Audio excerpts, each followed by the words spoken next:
some of the earliest sightings, like in 1887 in Wexford County, Michigan, 2 lumberjacks actually, reported seeing a Dogman. Yeah. And as Don and I always say, we're talking about outdoorsmen. Oh, they know what they're looking. They know what they're seeing. Yes. Dogman, the canine cryptid we've all come to know and fear.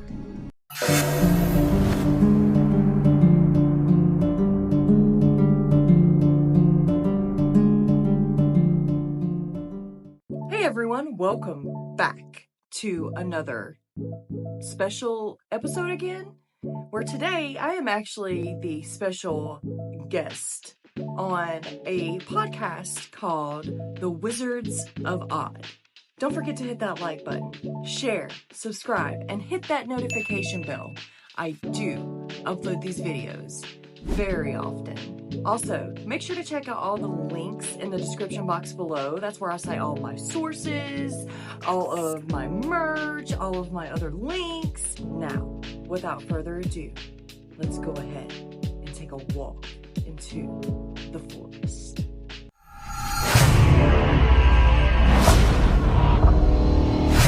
We have a special guest tonight on, right? People love when we have guests. Oh, this is fun. And this is someone you guys haven't heard on our show before. She is she's the main podcaster on a YouTube podcast called Brookestirr. And we have her on the line right now. Brooke, how are you? I'm good. How are you guys? Just relieved to know you're really there. We didn't cut you off. Yeah, my technology level is very low, so I was glad we didn't. Great to have you. Thank you so much for taking the time. Oh my gosh, it's a pleasure to be here. Thank you guys. Hey, we really enjoy your show. We do. We really enjoy your show. Why don't you tell us a little bit about yourself? Of course. My name is Brooke. I grew up in the upstate of South Carolina, North Carolina border. All my life, been surrounded by woods and stories of cryptids and Bigfoot, Dogmen, and, so I decided to go ahead and turn it into a show. There you go. There you go. There's inspiration right there. It's funny. I don't know how many of our shows you've listened to, but especially in the early shows, we talk a lot about how much we are obsessed with the woods and yet I'll speak for myself. I'm never going in the woods. I'm definitely afraid of the woods. But you always say you don't go to these places. But I was at this tomb last week. Oh. Then I went up to the Mayan temple and the killer bees were there. You know why you don't want to go anywhere. I do wind up in weird spots. Well, let me ask you this. First of all, if you haven't checked out Brooke's YouTube channel, again, it's Brookestirr, Brookestirr, right? Yes, that's it. Okay. And Don and I look at a lot of YouTube podcasts, and most of them we spend about 2 minutes and we're out because either the host is just making everything about themselves, they're not giving you the information. Brooke reviews and watches all of these videos of supposed dogmen. It's like a clearing. She's like a clearinghouse. She makes it does great. Work. And the thing is, you want to get this information, but you want to be entertained getting it. Because otherwise you look at it and go, okay, it's a dogman. How can you be bored looking at a dogman? And I love how Brooke always credits the people that that's what it's all about. Yes, she's taking it in. She's being honest about it. Brooke, let me ask you this question. Why dogmen? Well, that's a very good question because the very first cryptid video I ever did was of Bigfoot. And, that didn't do so well. And then, I started doing my research and stuff like that. And a lot of Dogman sightings are just rampant here in the U.S. and even in crossover there. Yeah. And, I started just doing my research and that really just started reacting to these things. And then it started, now I'm getting a little bit serious about it because I feel like the veil is thinning and people are really seeing these things. Not 100%, but... They kind of drew you in. there. Yeah, definitely. Once you become aware of something, you see it everywhere. But Brooke, what you said I think is 100% true. the veil is thinning. Definitely. We are seeing so many more of these. Yeah, I'm just not sure what the meaning of it is. Right. I mean, I told Don about a year ago, I became obsessed with Dogman. Yeah. And it was because I was watching a podcast and they did things on cryptids, and someone who had a Dogman experience, and I wish I can remember exactly where it was, he told them about it, and he was so terrified by it, they decided to go investigate it for themselves. And when they got to where the guy lived, the guy took him to that part of the woods on the road, and then the guy said, you go in X amount of feet, and that's where I had the thing. Were you going to come with us? He goes, I'll never go in those woods again. Yeah. Oh, wow. I don't blame him. I'll wait here. Call me when you're done. And they had a lot of crazy experiences. They never really got anything on tape, but there were a lot of crazy experiences. And to me, it does seem like, not that we've forgotten completely about Bigfoot, but everything, especially in that Michigan area, Yeah, it's a mix. That area is crazy. Well, I told you that thing that Peter said, my buddy, his investigator, told me a year ago, 2 years ago. Mm-hmm. He said they were getting descriptions of people describing, saying they saw a Sasquatch, and they look at them and they go, this thing has sharp teeth. It looks more like a wolf. Like a dog. They go, yeah, but if I told you that, I'm not sure you would believe it, so I said it was Sasquatch. Yeah. And I'm saying, so you use one cryptid to cover your story for another one just so you don't get laughed out of the place. Right, like, that's a werewolf or a Dogman. Exactly. Have you seen? How come they all have to wear those like plaid flannel shirts? What is that? I don't know. I think it's a staple. Have that red flannel. Yeah, you see that? Yeah. Have you seen a video that to you is overwhelmingly, making you sure that that's Dogman for sure?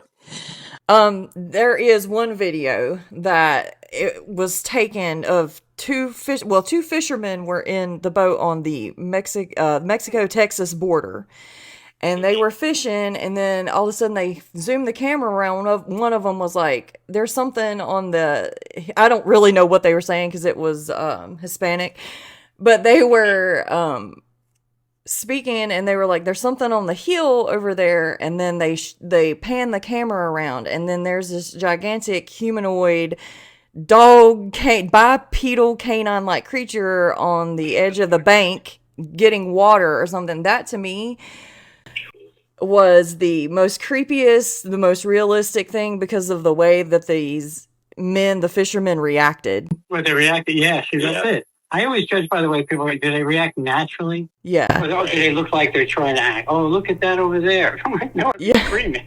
I'm pretty sure he was freaking out. Yeah. Right. Down boy, catch. Here's a squeaky toy.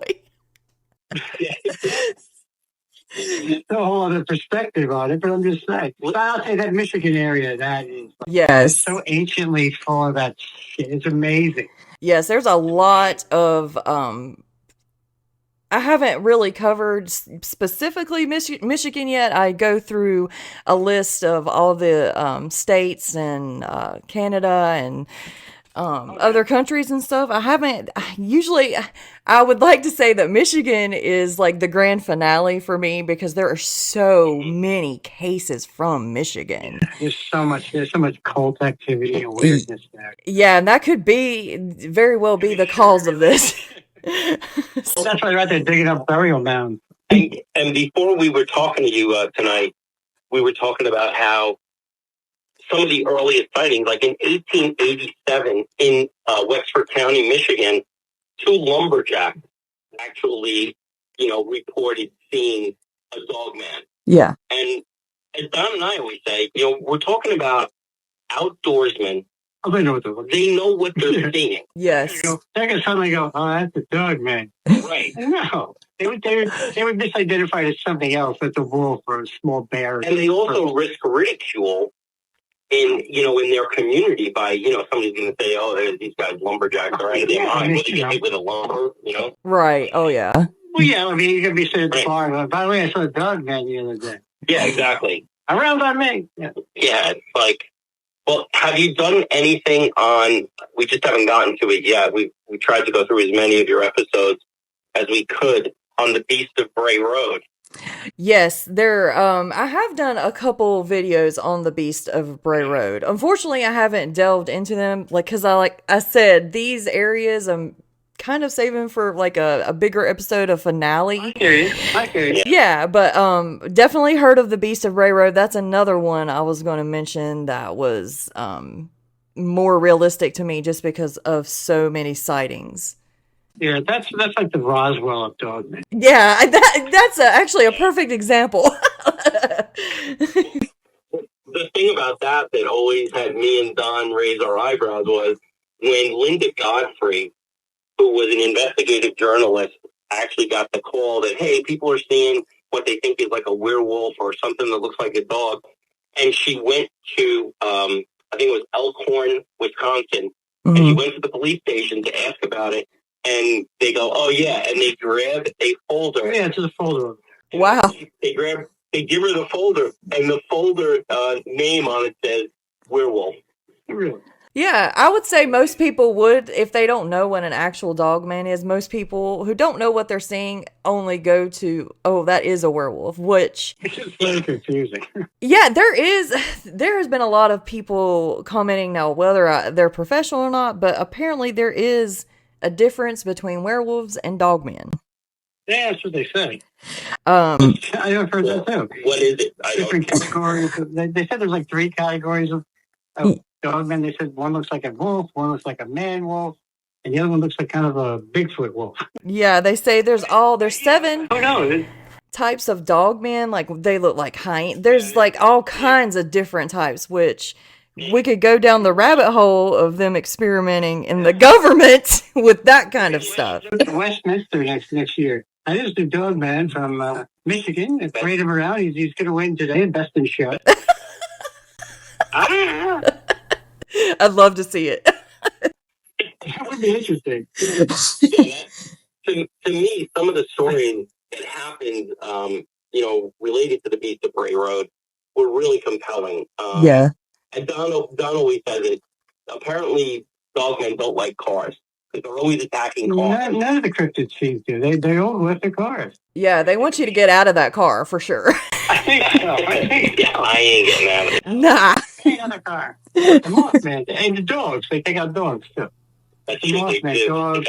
Bigfoot takes out a dog. What the hell is wrong with the dog? I live very close. I'm actually kind of on the border, I think, of the Pine Barrens. Oh, no, you're way. I'm in the Pine Barrens. Like, I didn't even know. Well, technically, yeah, they developed some of it, but... So if you know anything about New Jersey, the Pine Barrens is where the Jersey Devil is. Yes, I've heard of the New Jersey Devil for sure. Oh, yeah. Yeah, so that's in the Pine Barrens. And apparently, a couple of the sightings, like in the early 1900s, were about 4 miles from where I live. And it's funny because like I said, I love being outdoors. I don't like being in woods. I don't like outdoor animals. I came home from a comedy show one night. I pulled in my driveway and there's like 5 deer on my lawn, and they all stopped and they're looking at me. And I sat in my car for a half hour waiting for them to go. Basically, for the Dogman, you'd still be in the car, like frozen. For the Dogman, I would be frozen in the car. Funny. That's too funny. Yeah, if it was a Dogman, I'd definitely be frozen in the car too. Oh yeah. Have you ever seen anything at all?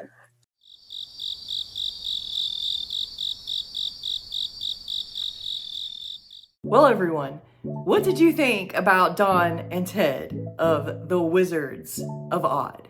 Let me know in the comments below. I absolutely love these guys. Guys, please don't forget to hit that like button and subscribe, okay? It really, really helps our algorithm here on YouTube, okay?